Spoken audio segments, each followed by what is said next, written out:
오늘은 산상수훈의 10번째 말씀입니다. 산상수훈은 예수님께서 제자들과 무리들에게 이제 설교하신 내용이죠. 그 내용은 우리가 잘 알고 있는 팔복을 시작으로 살인과 간음과 기도와 구제 등등의 여러 가지 문제들에 대해서 예수님의 가르침이 잘 나타나 있습니다. 그런데 예수님께서 무리들을 가르치실 때에 어떠한 방법을 사용하십니까?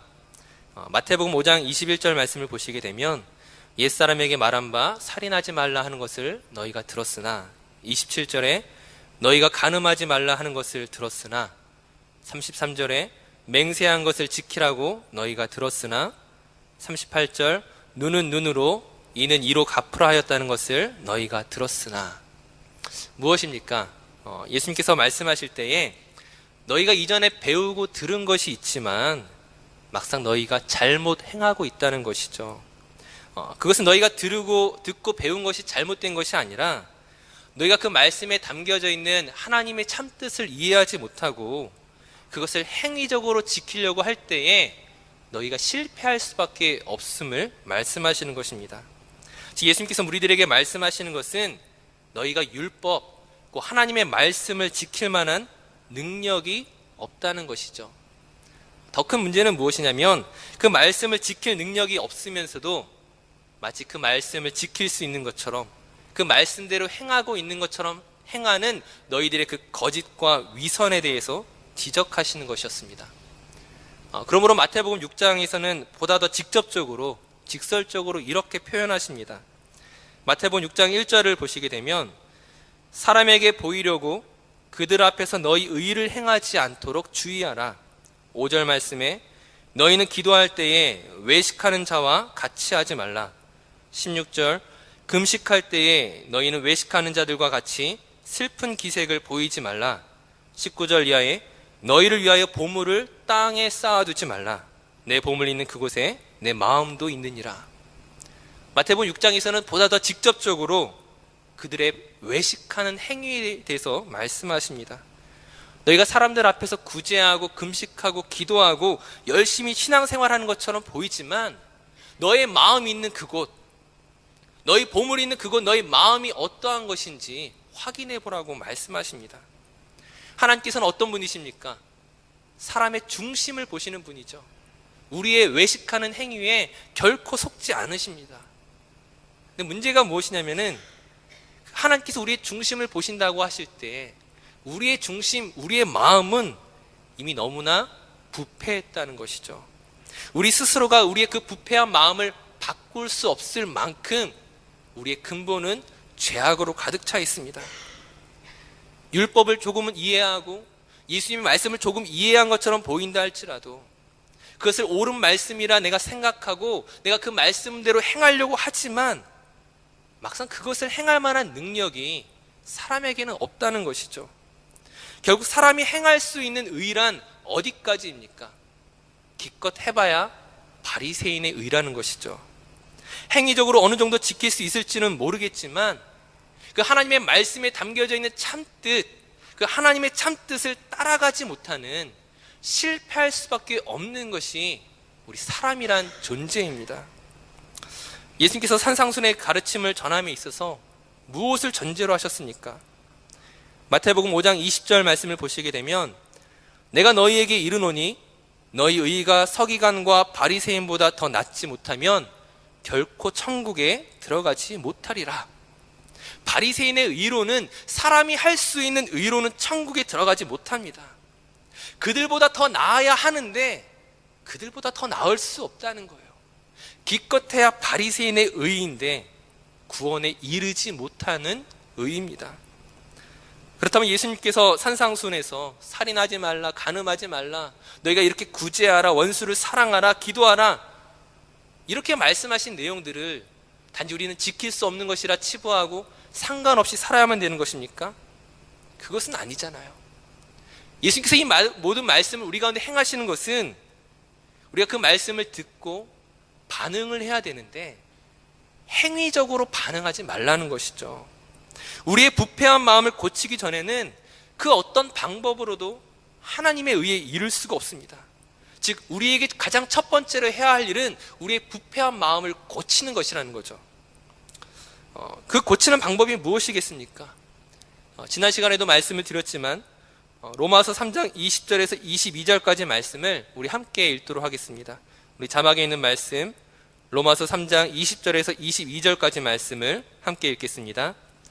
그러므로 율법의 행위로 그의 앞에 의롭다 하심을 얻을 육체가 없나니 율법으로는 죄를 깨달음이니라. 이제는 율법 외에 하나님의 한 의가 나타났으니 율법과 선지자들에게 증거를 받은 것이라.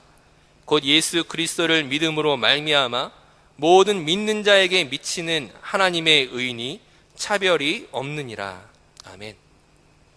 우리의 부패한 마음을 고치고 하나님의 의에 이르게 하는 것, 그것이 무엇입니까? 예수 그리스도죠.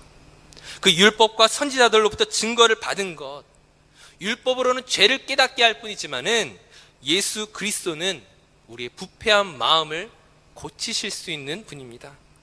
즉 산상수훈에서 예수님의 가르침은 그 어떤 사람이 그 가르침에 순종하며 행할 수 있는 것이겠습니까? 예수 그리스도의 은혜를 경험한 사람, 예수 그리스도를 통하여 변화된 사람만이 할 수 있는 순종하며 나아갈 수 있는 것이라는 거죠. 즉 산상수훈은 우리에게 어떤 윤리적인 가르침을 주고자 하는 것이 아니라, 우리에게 어떤 처세술을 가르치고자 하시는 것이 아니라, 오늘 우리의 구원을 위해서 무엇이 필요한 것인가, 그 구원받은 사람만이 하나님을 기쁘시게 할 수 있다는 것을 우리가 믿고 나아가야 하는 것, 바로 복음을 이야기하는 것이라는 거죠. 그러므로 우리가 예수님의 이 산상수훈 말씀 앞에서 우리가 취할 수 있는 태도가 어떤 것이겠습니까? 내 힘으로는 할 수 없음을 인정하고 하나님의 은혜와 도움을 구하는 겸손이 우리에게 필요하다는 것이죠. 그런 점에 있어서 이 산상수훈의 말씀은 바리새인들에 대한 경고라고 할 수 있습니다. 지난 시간에 마태복음 7장에 비판하지 말라는 예수님의 말씀은 내가 비판을 받지 않기 위해서는 나도 비판을 하면 안 된다라고 하는 그런 처세술이 아니라고 말씀드렸습니다. 마태복음 7장 5절 말씀에 외식하는 자여 먼저 내 눈 속에서 들보를 빼어라. 이 말씀은 우리 자신의 어떤 문제를 해결하고 난 뒤에 그때서야 다른 누군가에 대해서 이야기할 수 있다, 이 정도 차원을 이야기하는 것이 아니라 들보, 우리로서는 도저히 해결할 수 없는 그 인간의 교만과 실패와 근원적인 죄악이 있는 너희가 무엇을 자랑하고 누구를 판단하느냐, 그것을 말씀하는 것이죠. 하나님의 은혜를 구하지 않고 겸손히 하나님 앞에 나아가지 않고 자기의 행위를 자랑하는 그 교만으로는 하나님을 기쁘시게 할 수 없음을 말씀하는 것이었습니다. 제가 이처럼 다시금 이 산상수훈의 말씀을 정리해 드리는 것은 우리가 기억해야 할 것이 예수님의 가르침이 사람과 사람 사이에서 일어나는 어떤 윤리적인 행위와 처세술이 아니기 때문입니다. 산상수훈의 가르침은 하나님과의 그 관계가 회복된 사람만이 이 놀라운 일들을 할 수 있다는, 너희가 먼저 하나님과의 관계가 올바로 정립되어 있는가를 확인하라고 하는 그 회복의 메시지이기 때문입니다. 오늘 마태복음 7장의 본문 말씀을 통하여 이 회복의 메시지가 어떻게 우리에게 주어졌는지를 한번 같이 살펴보도록 하겠습니다. 오늘 마태복음 7장 7절에서 12절까지의 말씀은 두 가지의 단락으로 나뉘어져 있습니다. 먼저 첫 번째 단락은 7절에서 11절까지로 우리가 익숙하게 잘 알고 있는 본문이죠. 우리 먼저 7절 말씀을 우리 한번 같이 읽도록 하겠습니다. 7절 말씀 함께 읽겠습니다. 구하라 그리하면 너희에게 주실 것이요, 찾으라 그리하면 찾아낼 것이요, 문을 두드리라 그리하면 너희에게 열릴 것이니. 아멘. 구하라, 찾아라, 두드리라, 하나님을 향한 우리의 간구와 그 기도를 말하는 것입니다. 그 우리의 기도에 대해서 하나님께서 어떻게 응답하십니까? 11절 말씀에 보시게 되면 악한 자라도 좋은 것으로 자식에게 줄 알거든 하물며 하늘에 계신 너희 아버지께서 구하는 자에게 좋은 것으로 주시지 않겠느냐. 우리가 기도할 때 포기하지 않고 하나님 앞에 나아가야 하는 이유가 여기에 있죠. 하나님께서 우리의 필요한 것들을 가장 잘 아시고 또한 그것을 주시고자 하시는 분입니다. 하지만 오늘 말씀이 단지 거기에서 끝나는 것이 아니라 그 뒤에 두 번째 단락을 함께 살펴봐야 된다는 것이죠. 우리 본문 12절 말씀을 함께 읽도록 하겠습니다. 그러므로 무엇이든지 남에게 대접을 받고자 하는 대로 너희도 남을 대접하라. 이것이 율법이요 선지자니라. 아멘. 이 12절의 첫 번째 단어가 그러므로라는 접속사로 시작하고 있습니다. 이 그러므로라는 접속사는 이 앞에 있는 내용이 그 뒤에 내용의 이유와 원인, 근거가 될 때 쓰이는 접속 부사입니다. 자, 하나님께서 우리의 기도를 들으시기 때문에, 오늘 우리에게 필요한 것들을 채워주시는 분이기 때문에 우리가 남을 대접해야 된다는 것이죠. 만약 앞에 단락이 없이 단지 12절만 사용된다면 남에게 대접받기 위해서 내가 먼저 다른 사람을 대접하라는 처세술로 끝날 수밖에 없을 것입니다. 하지만 그런 처세술이 아니라 하나님께서 우리의 기도를 들으신다, 하나님께서 우리의 필요를 아신다, 그 하나님께서 우리의 그 쓸만한 것들로 채워주신다라는 그 넉넉함과 여유로움과 그 풍성함을 가지고 있는 사람만이 그 다른 사람들을, 남을 대접할 수 있는 능력과 실력, 자격을 갖게 된다는 것이죠. 선을 행할 수 있는 근거가 그 앞에 있다는 것입니다. 하지만 여기에도 한 가지 문제가 있습니다. 하나님께서 우리의 기도를 들으신다는 것이 막상 어떤 사람들에게 있어서는 하나님의 은혜에 근거한 것이 아니라 자신의 신앙 행위를 근거로 믿는 사람들이 있다는 것이죠. 누구겠습니까? 바로 바리새인들이죠. 누가복음 18장 11절 12절 말씀에 보게 되면은 바리새인들의 기도에 대해서 잘 나타나 있습니다. 우리 11절과 12절 말씀은 누가복음 18장 11절 12절 말씀 한번 같이 읽도록 하겠습니다. 바리새인은 서서 따로 기도하여 이르되 하나님이여, 나는 다른 사람들 곧 토색, 불의, 간음을 하는 자들과 같지 아니하고 이 세리와도 같지 아니함을 감사하나이다. 나는 일에 2번씩 금식하고 또 소득의 11조를 드리나이다 하고. 우리가 잘 아는 것처럼 바리새인들은 기도하는 열심을 가지고 있죠. 뿐만 아니라 금식하고 헌금하며 구제하고 남을 대접하는 일에도 열심을 가지고 있습니다. 하지만 그들의 모든 열심과 신앙의 행위는 무엇이었습니까? 자기 자랑이었죠. 하나님의 은혜에 근거한 반응으로서가 아니라 자기의 의를 드러내기 위한, 마치 이것이 구원을 이루는 하나의 방법으로서 그들은 생각하고 있었다는 것이죠. 그 마음을 성경은 무엇이라고 말합니까? 사람의 부패한 마음이라고 하는 것입니다. 앞서 이야기했던 것처럼 부패한 마음은 하나님께서 주신 그 은혜를 은혜로서 받아들이는 것이 아니라 그것을 행위와 조건으로 또는 의무와 책임으로 변질시킬 수밖에 없다는 것이죠. 하나님께서 우리의 기도를 들으시기 때문에 우리가 먼저 남을 대접해야 된다는 것이 부패한 마음에서는 어떻게 받아들여집니까? 남을 대접한다는 것이 자신의 무거운 의무와 책임으로서, 그리고 하나님께 대한 그 기도가 그 기도에 대한 하나님의 그 조건을 얻어내기 위한 방법으로서 사용된다는 것이죠. 즉, 하나님을 향한 기도가 있고 다른 사람을 구제하며 섬기는 행위가 있을지라도 그 바리새인의 부패한 마음은 하나님의 의에 이를 수 없는 것이었습니다. 이들 바리새인들이 무엇이 잘못된 것입니까? 왜 그들이 많이 수고하고 많이 기도하고 많이 열심으로 했음에도 불구하고 왜 하나님의 의에 이르지 못하는 것들을 반복하고 있느냐는 것이죠. 그들이 무엇을 간구하고 있습니까? 오늘 본문 12절 말씀을 다시 한번 읽어보도록 하겠습니다. 우리 마태복음 7장 12절 말씀을 한번 같이 읽도록 하겠습니다. 그러므로 무엇이든지 남에게 대접을 받고자 하는 대로 너희도 남을 대접하라. 이것이 율법이요 선지자니라. 마지막에 어떤 단어가 보이십니까? 율법과 선지자에 대해서 이야기하고 있죠. 바리새인들에게 기도가 있고 남을 섬기는 대접과 그런 구제의 행위가 있었지만 그들의 모든 행위는 율법과 선지자의 말을 근거로 하는 것이 아니라 자신의 목적을 이루기 위한 수단으로 사용했기 때문에 문제가 된 것이죠. 율법과 선지자가 무엇이기에 그들이 그것을 간과하고 넘어간 것입니까? 앞서 로마서 3장 21절 말씀을 제가 다시 한번 읽어드리겠습니다. 이제는 율법 외에 하나님의 한 의가 나타났으니 율법과 선지자들에게 증거를 받은 것이라. 앞서 읽었던 로마서 3장의 말씀에서 율법과 선지자들에게 증거를 받은 것이 무엇이었습니까? 예수 그리스도죠. 바리새인들이 간과했던 것은 하나님이 성경을 통하여 그 역사를 통하여 그들에게 주시고자 했던 것이 무엇이었는지, 정말 하나님께서 보내시는 메시아가 어떤 분이셨는지 그들이 간과하고 있었다는 것이죠. 그러므로 오늘 산상수훈의 본문, 하나님께서 우리의 기도를 들으시고 응답하신다는 사실이 남을 대접하는 것과 연결되어 있는데, 그것은 바리새인들의 행위로서 해석해야 되는 것이 아니라 예수님이 말씀하시고자 하는 참된 뜻이 무엇인지를 이 율법과 선지자를 통하여 예수 그리스도의 의가 어떻게 나타나는지를 살펴볼 때 우린 이 말씀을 바르게 이해할 수 있다는 것입니다.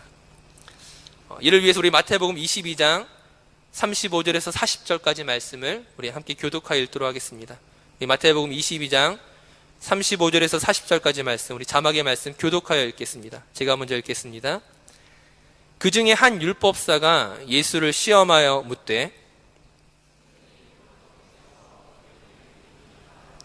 예수께서 이르시되 내 마음을 다하고 목숨을 다하고 뜻을 다하여 주 너희 하나님을 사랑하라 하셨으니 둘째도 그와 같으니 내 이웃을 내 자신같이 사랑하라 하셨으니 온 율법과 선지자의 강령이니라. 아멘. 마태복음 22장에서도 동일하게 율법과 선지자에 대해서 이야기하고 있습니다. 특별히 그 율법과 선지자의 강령이 어떤 것인지 예수님이 요약하여서 설명해 주고 계시죠. 무엇입니까? 마음을 다하고 목숨을 다하고 뜻을 다하여 하나님을 사랑하고 이웃을 사랑하라. 이 하나님을 사랑하고 이웃을 사랑하는 이 두 계명을 말씀하셨지만 막상 이것은 하나의 계명과 마찬가지입니다. 39절 말씀을 보시게 되면 둘째도 그와 같으니, 즉 내 이웃을 사랑하는 것이 하나님을 사랑하는 것과 같다는 것입니다. 하나님을 사랑하고 이웃을 사랑하는 것을 나누어서 생각할 수 있는 것이 아니라, 만약 우리가 하나님을 사랑한다고 말하면서 막상 하나님이 만드시고 하나님이 존재케 하셨던 그 우리의 이웃에 대해서 멸시하거나 어렵게 하거나 정당하지 못한 방법으로 그들을 해한다면 그것은 하나님에 대한 올바른 신앙의 자세가 아니라는 것이죠. 이웃 사랑이 곧 하나님의 사랑과 같은 것입니다. 근데 이웃을 사랑하는 방법은 무엇이겠습니까?